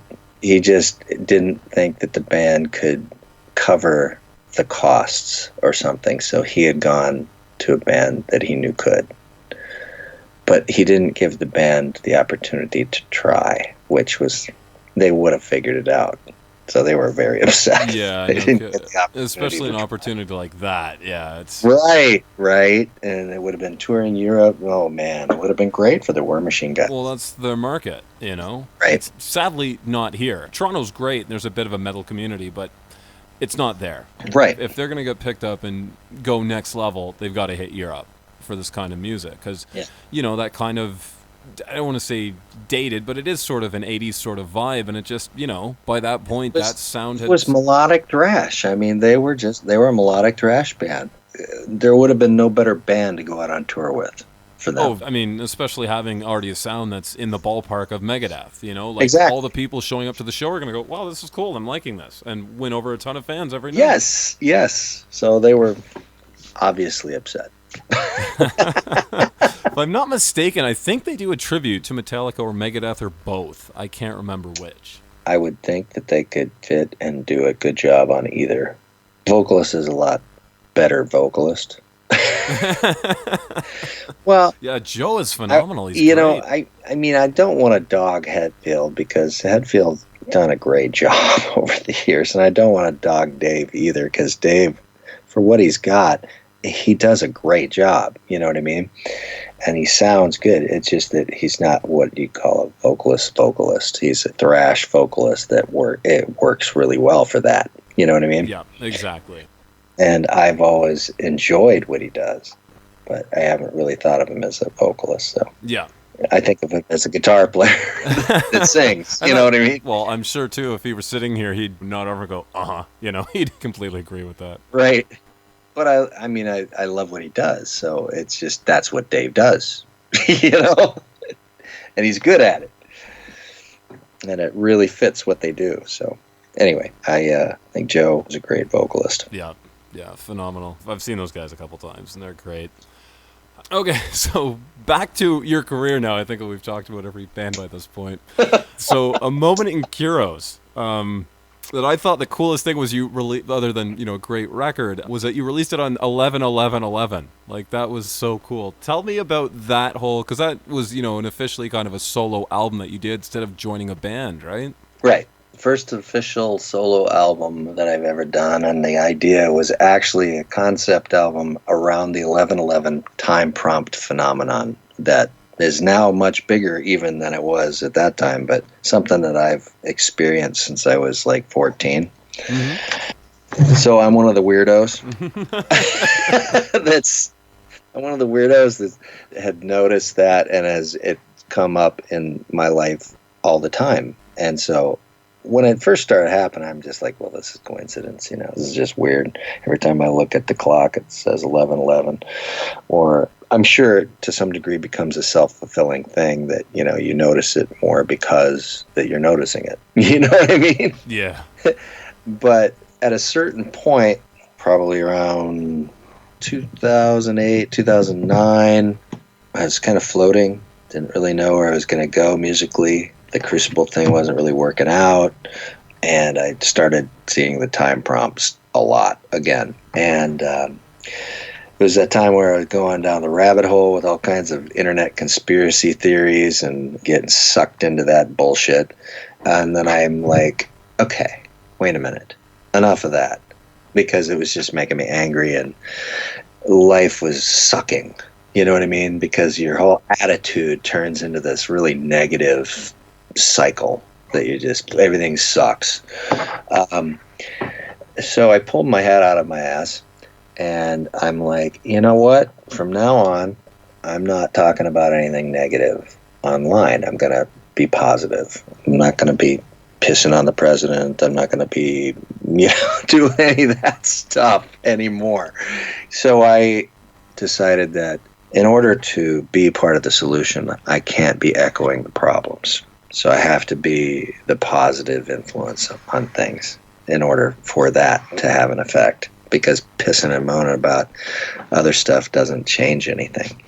It just puts the people into the negative spiral, a cycle of pissing and moaning. So the 11/11, once I made that conscious decision to be more positive and to start projecting that out into the world, I started seeing these time prompts again. A lot. Like crazy amounts, right? Not just 11/11 and, you know, but 111 and 222 and 333 all the way up. So I'm like, okay, what the hell does this mean? And so I started looking online. And at first it was pretty limited as to what kind of feedback I was finding and opinion out there, and the spiritual gurus or the numerologists and what they're all saying about it. And then a lot of other people started tuning into the same stuff, and more information started popping up. I'm like, you know what? I think it's about time to do a concept album based on that and each numerical prompt's significance as far as a meaning goes, and you know, looking up the generals and then taking my life experiences that sort of fit with that and writing a song around each one of these time prompt meanings, which was kind of a strange idea. But when I put it out to all the musician guys and what each of the time prompts, you know, generally meant, all these musicians were like, damn, I'm down. That sounds really cool. Let's do this. And the album came together like that. It was the synchronicity of the positive energy I was putting out, I guess, with it, and the timing of this whole thing just came together just like that. I mean, literally in 2 weeks, I had 2 albums worth of material from a whole bunch of songwriters and interested people to wade through, and I basically picked 12 tracks that I liked out of that 24 that the ones I liked the most and wanted to work with, and then I just started, boom, all right, okay, I'm going to take this one, fits this theme and my feeling of it, and I started with track 1. And then I'd look for the track 2 music bed that I liked. And I'm like, this one fits this theme the best. And I'd write the lyric and the melody. And I'd just work sequentially. I'd never done it that way before. But it just went bam, bam, bam, bam, bam, and it was done. We had the album written and recorded and mixed, finished, with artwork in 3 months. Is that insane? That's incredible. Like, that's especially, of that scope where you're not sitting there with a band in the same room. That was another internet project, right? Right. It was totally that. And, I talked to Jacob and Kim at the time from Anubis Gate. He's like, I really like this idea and I'd really like to produce it for you. And my strength is segues and songwriting, and I can kind of help morph this thing, because it's going to be, a lot of different sounds coming from different writers, but I can kind of tie it all together. And I'm like, great, because I don't know how the hell I'm going to do that. And so he sort of took it under his wing, and he did all the pre-production and then brought everything to Jacob. All the guys sent him all the tracks, and he brought it all in, and they reamped all the guitars at Jacob's place so that we get consistent tones.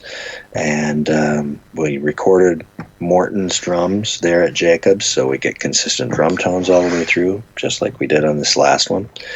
And so those 2 things, and then Kim played most of the bass, and that was consistent all the way through, and Kim played all the keyboards, almost all of them, all the way through. So that added another consistency flavor to the sonic soundscapes. And so, yeah, it kind of brought together this cohesive band album sound into the album that was a product of 8 or 9 different studios recording sessions.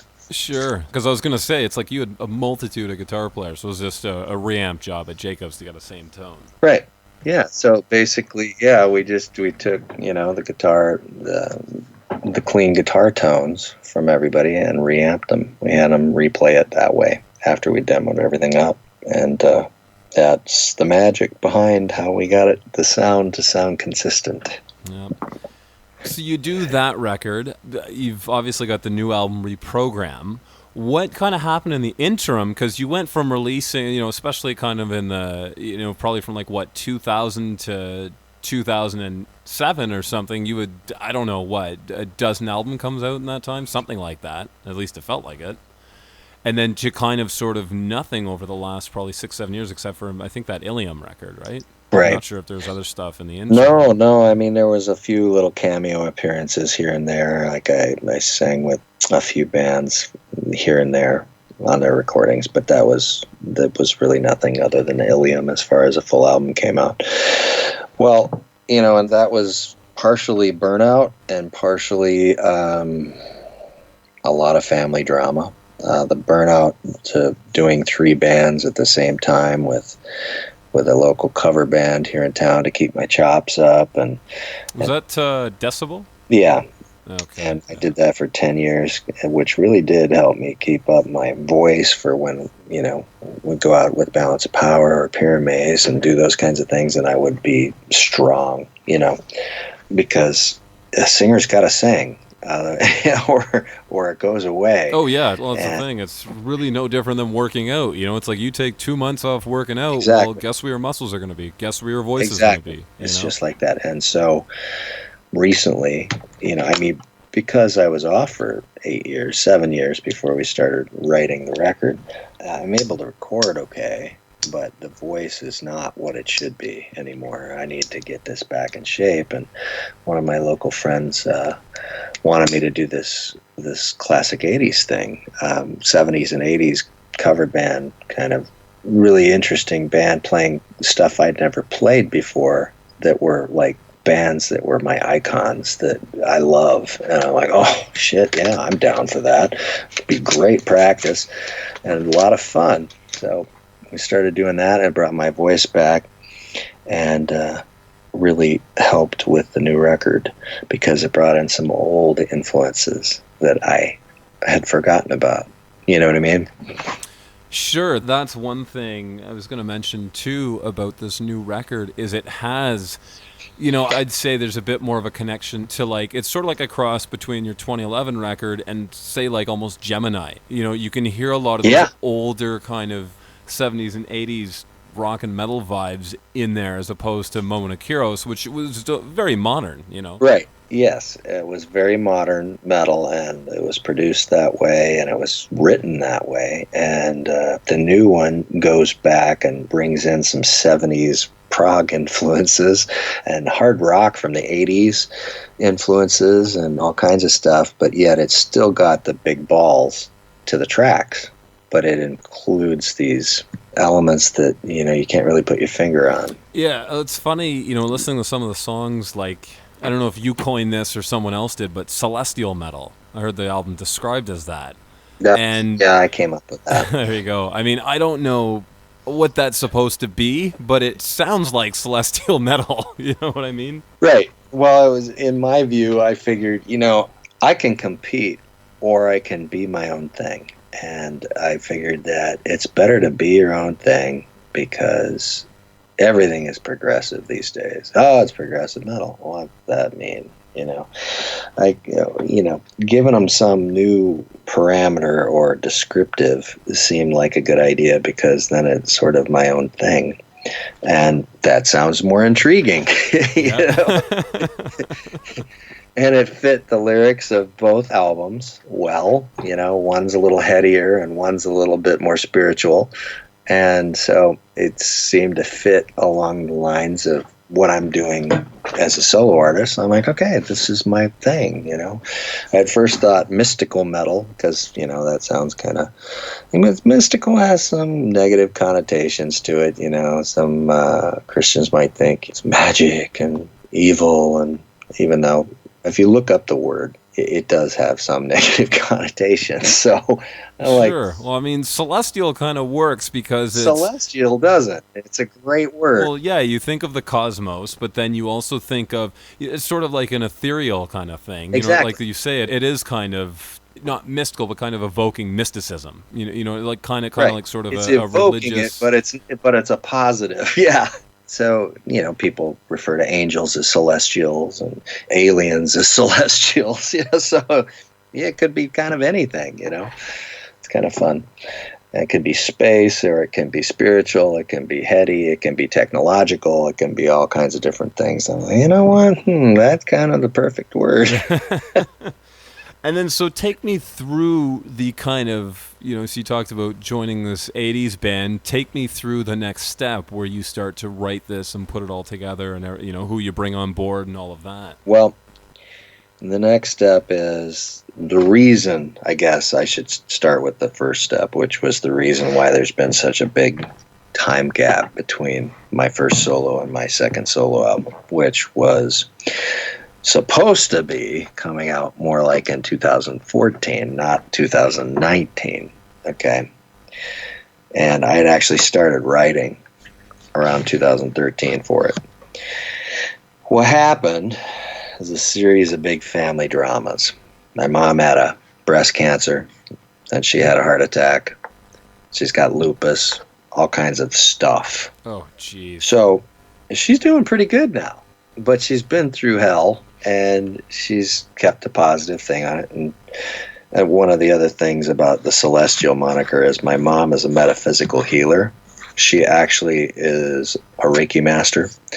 She's done that for 30 years, and she's traveled the world with Eric Pearl, who does the reconnection and is a well-known healer. And she's, indoctrinate all kinds of Reiki masters. Anyway, so she's an energy healer. So that kind of fits into the whole modality of this celestial thing too. And so mom's sick, got to deal with that. My wife then got cancer. Didn't know what was going on. She had to go in for emergency surgery because she was feeling crappy, couldn't hold anything down, couldn't pass anything. Go in there, they say she's got to have emergency surgery now. She had colon cancer. So that took a couple of years to deal with. And she's on the other side of it. We're great now, just so you know, things are good. But it was big drama, very intense. About 3 years ago, my mother-in-law, we needed to take her into our house because she has dementia, and she's lived with us since. And it's been a really big change in our lives. I ran Nightmare Records for my home, and I was used to being able to focus during the day, obviously, just on that. Kids are at school, wife's at work. I've got my zone. I got no distractions. I can focus. I can get tons done. Well, when you have a 95-year-old living with you, I'm 95 now. She moved in when she was 92 or 3. And she can't remember what was said or heard or she said 30 seconds before. Obviously, the same question gets asked a lot. And she continues these obsessive behaviors and getting in trouble. It's like having a 4-year-old that doesn't know to stay out of certain things. You know what I mean? It's constant distraction, and you have to give her the focus or she's going to end up, hurting herself doing something. So I was on grandma duty, and I couldn't focus on Nightmare. I couldn't focus on my music. I couldn't focus on anything but grandma duty. And I was basically her main caregiver here at the house when the kids were away and my wife was working. So that took me away from music for another couple of years and kind of made Nightmare Records kind of go downhill because I couldn't spend any time on it. And I was just watching everything sort of fall away. I was becoming kind of depressed and pissed off again. And rightfully so, as you watch everything that you've worked for fall away, But then I had a kind of an epiphany after the next big drama, which was I almost died. 2 years ago, went in for a routine knee surgery. Got a blood clot in my leg. Didn't know what it was. They didn't deal with it. Finally, they didn't tell me what to look out for, so I've got this pain in my leg. I'm rubbing it, bad muscle, What the?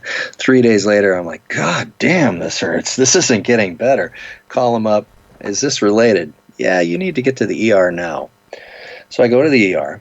They do a scan, and they tell me that, yeah, you got a blood clot in your leg, and we're going to give you a blood thinner and send you home, and you can pick up your prescription in the morning, and you're good to go. Okay. So I take the pill, like a dumbass, and go to sleep and wake up at about 6 a.m. and I can't breathe because it broke up the blood clot in my leg and it sent it to my lungs, and I had a triple pulmonary embolism. Oh my God. So every time I'm breathing, it's like my body won't allow myself to breathe because of the pain that happens, the sharp pain when you breathe. It stops your breathing and actually causes kind of a contraction reaction kind of thing. So your body's fighting your natural desire to breathe. So it's a little scary. Yeah, so you basically was fixing Yeah, it. it's a little scary. I think I would have absolutely died if I hadn't had 20 years of Muay Thai experience and been comfortable being out of breath, right? Because when you do Muay Thai kickboxing, it's extremely winding, and I just sort of got used to that feeling. Whereas I can imagine if anybody hadn't been used to that feeling, it could be really scary, and then you'd panic and you'd hyperventilate and you'd die, You just panic. I managed to remain calm through that because I've been in hard breathing situations a lot over the years with that training. The wife got me to the hospital. She didn't wait for an ambulance. And when we got there, they said I had about 5 minutes left. I was really lucky, and that was kind of an epiphany game changer where I'm like, okay, you're thinking about life in a completely different way. You're just happy to be here. You're not pissed off about the business. You're not pissed off about, your mother-in-law, your crazy mother-in-law. You're not pissed off about anything. You're just happy to be here. And my wife motivated me to write music again. She says, you know what? You need to get down there and write some songs. I'm like, you're right. I do. So I did. And this is what came of it. Yeah. So now, as far as the writing process and recording process, did you go essentially with the same thing as last time, or is it a bit different? Similar, very similar. I would say, the only difference is that I co-produced it, not Kim this time, and I did that with each of the writers and Jacob as necessary. And so that was the only difference. It took a little longer because of that, and that the writing itself seemed to take longer, and the recording seemed to take longer. And I think it's just a combination of the distraction factor here, my time, and the time of the people involved, the free time that they had, because it was really about working with specific musicians that were interested and also had to work into their schedule and time frame that was available, who wasn't, working or wasn't on tour, you know what I mean? And those kinds of things. So it took a little longer this time, but it came out, I think, every bit as good, if not better. So I'm excited about it. I think that the content was kind of me purging a lot of the negative crap from the last 6 years that I'd experienced, and kind of shining light on all of that as well as, and yep, there's my focus. That's my goal. I'm going to make music again and screw everything else. Because I didn't really miss Nightmare that much, and I don't really care that much about that, but I do want to make music. I do want to sing music. I do want to play live again. I do want to do those things again, and I'm very committed to that. Do you have a band together? Have you started scoping dates and all the rest of it? For the solo thing? Yeah. Not yet. I've got the guys in mind. I've talked to Johnny, the bass player, of my cover band thing that I'm doing right now called Legacy of the Loud. Johnny's way down with it. He's into the tunes. He wants to do it, and he's capable. He's a great player, and he sings really well, too. So Matt, one of the guys on it, the guitar player at Chaos Frame, he's actually local. He's the only guy that was local in this, and he's very down with it, and he's capable, and he sings also. Jerry, the drummer from Avian, also sings very capably and is a very good drummer, and he's into it, but we haven't actually gotten together and talked all together and tried anything yet. So we're just feeling it out at this point, but want to get it together and get out there and do some shows again, for sure. What are you thinking as far as set list? Is it just going to be the new, solo material, like I'm guessing the new album and possibly stuff from Moment? Or are you going to branch out and do a couple other songs from your career, like Pyramaze or Gemini or, whatever, any of that back stuff? I think it would be a lot more fun to do a more historical show. I think there's going to be more fans, like regionally here, that are into the Gemini stuff, and there's going to be fans, like if we were going to play Prog Power, that would be into the Pyramaze and Balance of Power stuff. There would be, there's a buttload of material to choose from. No kidding. So God knows it took us 2 hours to talk about it. Right. There's a lot of cool material to choose from. So, I could play one song off of every album and have more than a set. More than a 90-minute set, easy.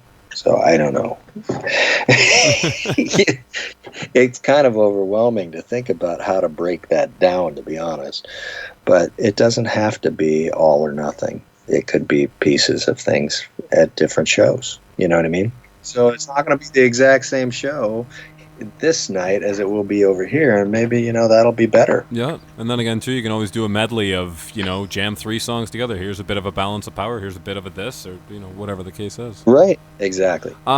So you kind of mentioned Nightmare, and I realized, truthfully, we didn't talk about it all that much. I know it's been, obviously, your business focus for the last, probably 30 years now, since Gemini did their first record, I think. Yeah, well, it didn't really turn into a business focus until about 95. But yeah, I mean, it was kind of a fictional, it was just kind of a logo on the back of our stuff that looked cool. And sure.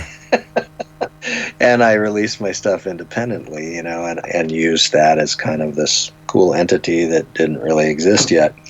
And that sort of, because of that, made it easy to develop it, because people had a perception of that, and I had a perception of what it could be. And when Gemini broke up, right after we broke up, we ended up breaking more. Jerry Miller from Metal's Edge reached out and wanted to do a review of the stuff, and then she did a review, and I had European distributors calling me about product, and I started selling more Gemini CDs than I'd ever sold, as far as big batches of them, because we'd been selling them off the stage, and selling them at shows, and we had a few consignments at certain towns like Electric Fetus here in town and things like that. But we didn't have official distributors or anything, and I had official distributors calling me and wanting it and buying 500 copies at a time, and I'm paying for them, not like I'll pay you based on how they sell. I'll pay you up front for them. I'm like, whoa, yeah, damn, let's go. And so I'm like, well, gosh, this is a really great thing. I could help my local friends and help myself if I could do that, kind of around throughout the year, not just in spots where we have new albums, right? And so I started going around to all my local friends that had releases out that I thought they were good, and I would offer them up to my distributors, and that's how Nightmare really developed. It was kind of like an independent distributor of independent music in the hard rock and metal realms and the prog fields. And then I started getting bands sending me really good stuff to consider as a real label. And the first band like that was called Visionary from Salt Lake City. I was just about to ask you about them. One of my favorite records ever is Strange But Familiar Shores, but I bought the original one from you in, 2000? Yeah. Whenever that would have been. Yeah, what a great band. What a great band. They really were. They were a very cool band, and they kind of had a little bit of the Crucible thing where they couldn't quite get things out and couldn't quite finish things, and the second album was a real pain in the ass for them to get out, but they finally did, and then the third album never happened. And I remember they had like 3 hard drive crashes and lost and had to redo it 3 times. God, or something. It was crazy. Yeah, it was just insane, crazy. Oh, on top of all that, when we repressed their first album, these guys had just shit luck. They gave me the masters, and they didn't send it to me in 44-bit 16K. They sent it me in 48. So what happened was, while it's greater quality, it's not the speed that CDs play at. So the CDs were playable, but everything was like coming out slow and half a step lower than everything was supposed to be. And the band calls me and they're like, what the hell happened? Why does our music sound so messed up? And I'm like, I don't know what you're talking about. And then I listen to it, I'm like, well, yeah, it sounds a little slower. It sounds a little lower. What the hell did happen? We discovered when I talked to the printing, the company that manufactures the CDs, they knew instantly what it was. And I'm like, oh, guys, you screwed up. He gave me the wrong master speed. So we had to redo all of that. We had to reprint everything and pull, 2,000 discs off and just throw them away. Oh, jeez. Just throw them away. I guess you couldn't even, I don't know. I think you maybe could have given them away, but yeah, there's not really much you can do. That was my first actual label band that wasn't my band or anything that I recorded that I put out, and that happened to begin with. It was not fun. Oh, it's hilarious. Yeah. Well, I'm glad the copy I have seems to be the right one. Yeah. Yep. Yeah, so that was the birth of Nightmare. And then, well, I mean, and I know one of the first ones too was Conditioned Response. You released that one, right? Yeah. Were they local? Yeah. Were they from Minnesota? Yeah, they were. They were from town here, and great band. I ended up playing in Decibel with the guitar player for 10 years after Conditioned Response broke up. But they were a great band, and they had interest in major distribution. So we met up with some people. One of them, I can't remember his last name. I remember his name, Tom, and he was from TWEC, I believe, out in New York, and he'd been from a local guy that had worked at Navarre Distribution, and then he moved over to a major distributor that worked with the 5 different music stores of, record stores of renowned chains, and he wanted to put Conditioned Response out there. He wanted to manage them, and he wanted to do all this stuff, so we made it happen and got that ball rolling, and they did really well for a while. Then they broke up. Yeah, that's too bad. That was another great record too. Pavlov's Dog. Yeah, I've introduced people to that, and I'm like, okay, check this out. It's Triumph Queensryche. Right, that's exactly what it was. It's like Rick Emmett singing with Queensryche. Yeah, pretty much. Pretty much. Yeah, great band. It's funny because especially in those early days, how the hell did I discover Gemini? I think it had to be through Napster. And whoever had that, in those days, you'd get on Napster, you just randomly, that sounds Gemini Out for Blood, or whatever the first song I heard was. I'm like, that sounds cool. Check that out. Ooh, I like that. You could chat with people, so I sent this guy a message. And I said, hey, this Gemini thing's really cool. What's it all about? And he was a local Minnesota guy. And he said, oh, yeah, this is a band from like 10 years ago, and they're great. And he says, their singer actually owns a metal label. Why don't you check it out? It's called Nightmare. And the first thing I stumbled on from there was Z-Lot Z. It was like the front page, and it had the shadow. So from there, it was like, oh, this is cool. And then you did a poster, here's my new band, Balance of Power. And I go, oh, shit, this is great. And it just, built from there. Cool. Yeah. So, just by doing what you do, you've definitely introduced me to a number of bands that I kind of took from that place, from either mp3.com or I would discover a band on mp3.com, and you would, I'd go through the Nightmare page. Oh, there's that band I just heard elsewhere, right? So very cool. So that's my little, I guess, connection to you and how I sort of discovered your stuff, both musically and through Nightmare. Cool story. I like to hear those kinds of things because I have no idea. You just you do what you do, and you really have no knowledge of what effect it's having out there, or how it's getting around it. You just know it's getting out there some way, and people are noticing, or they're not. That's about all you know. Like, well, they're not really noticing that one. That one's not doing anything. Doesn't matter how great it is. Sometimes it's crazy. Yeah. Oh, for sure. No, that's it. I was having a chat with Mike Medijevic, I think it was last year, and he said that same thing. He said, it doesn't matter what the hell I put out. If people don't hear it, he's like, on the one hand, I just want to make music for me, but on the other hand, it's kind of like, well, what's the point in pressing a CD and doing everything else if no one's going to get their hands on it, right? And that is the heartbreaking part. It is. And, talk with all kinds of musicians, and I get that vibe from them.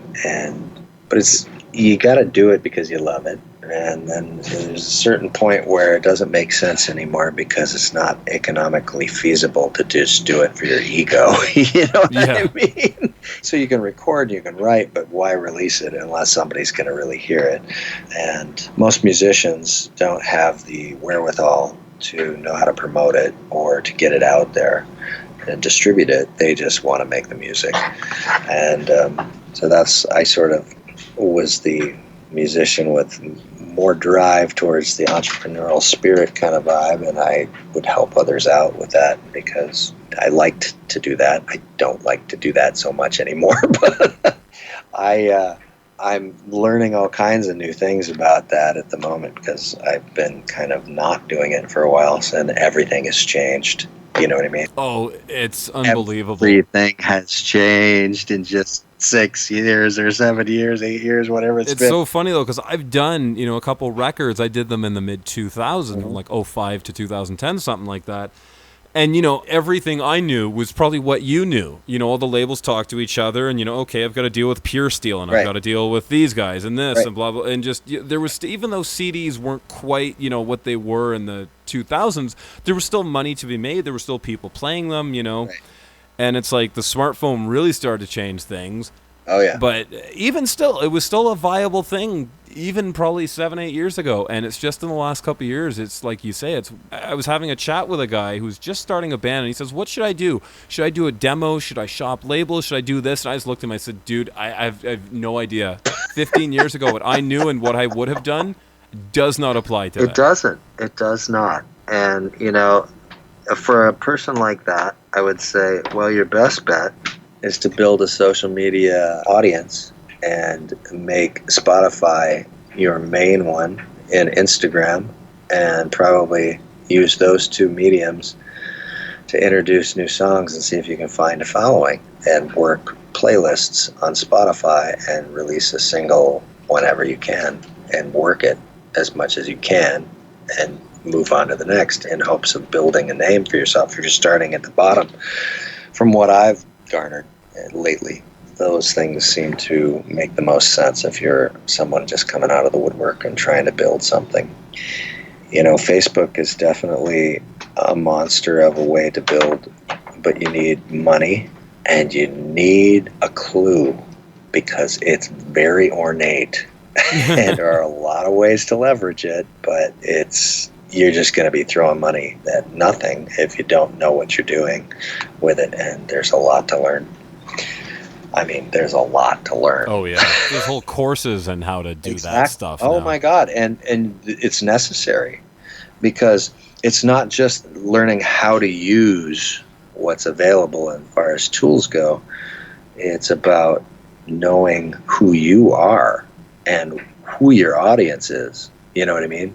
And that is more important than learning how to use the tools to find more of those people. You got to know who you are, and part of that is it's all about branding and copy. Yep, exactly. Do you know anything about the Jared Threaten thing? Okay, it was basically this guy, I think it was earlier this year or last year. He basically built up a massive social media following that was fake. Oh, I did hear about all fake likes, whatever, and then he went and did a tour, and no one showed up. And all these promoters and everything bought it. He created such an amazing farcical that these venues were buying into it and brought him in, and then nobody in. And the tour got canceled midway, and the musicians that he'd hired were disillusioned, and it just sort of fell apart. But ironically, I just heard about this from Rich Hanks, and ironically, Rich says it's actually working for him now. It's starting to actually work for him because of all the controversy. There are people that are actually paying attention to this guy now. Oh, you're kidding me. Is that not crazy? That's hilarious. It's funny because you look at 1990, Milli Vanilli lip syncs, and it was his death knell. Obviously, 20 years later, people kind of ironically go and check him out again. But for a while, it was kind of like, no, you're done. You lip sync, you faked it, you pretended to be something you weren't, you're out. Now it's expected. It's like, oh, but wasn't that clever, even though he lied to us? Wasn't that clever? Like, that's a cool story. Let's look at him. Like one of those things, right? Well, I think that has a lot to do with there being so many fakes on social media already. That pretenders, that from the MySpace days even, there were so many pretenders that MySpace was really bad about it. I mean, Facebook, that was the attraction I had for Facebook coming from MySpace, is that they were real people, Same. And once in a while you see somebody who's, has a fake handle and a fake picture or some other thing up, or no picture at all, and you're just like, not going to focus on that person. Or you get the picture of the girl that looks way too good to be a real person that wants to be your new friend, and they don't have any friends, and they might have a little too risque of a one photo on their profile. You go, no, Yep. that's porn.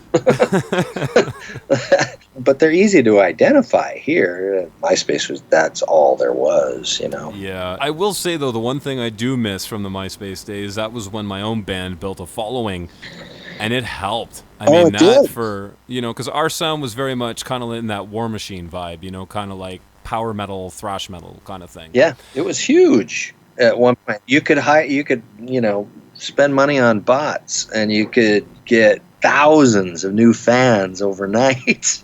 And they were real. They were people that would actually check your shit out.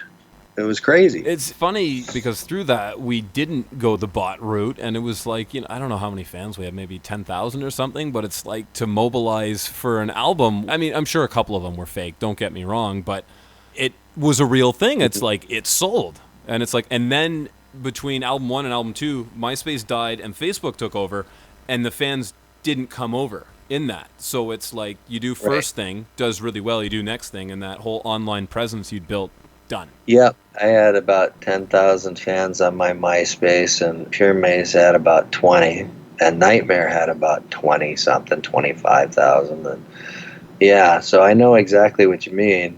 It was starting from scratch over here. Facebook, yeah. Yeah, I just remember trying to rebuild that, and it never translated after the fact. Everything that we'd built up was just, and it's gone. Yeah, pretty much. I mean, there was some migration. I've had people go, yeah, back in the MySpace days. We were friends there too. I'm like, but not very many of them. All right. Well, thank you so much for taking the time out. And are you going to Prague Power this year? Oh, always. Fabulous. All right. It's my home away from home. Yeah, it's no family. It really is. I went 10 years ago, and then I went last year, and I went, what the hell was I doing? I should have been going this every year, and it's just, finances, time, blah, blah, blah, blah, blah. But it's one of those, it's like, I'm going to everyone till the end now. Time slips by. Yeah, time slips by. And there are a few other things like that every year I should be doing, like NAMM and a few things like that. But have you been to NAMM? Never. Can you believe that? Can you believe that? And I know I need to, because it would be the shit. That's like January next year, right? Yeah. Yeah, because it always sneaks by me, because I'm always too late to the party. I'm like, oh yeah, shit, because fall is always crazy for me. And then January's here and everything slows down, and it's like I'm too late. So I probably should be planning that now. Yeah. Alrighty. Well, it's great talking to you. Same here. Thanks so much, Lance. Thanks for the tunes and everything else. All right, brother. We'll talk soon. Sounds good. Take it easy. All right. Good night.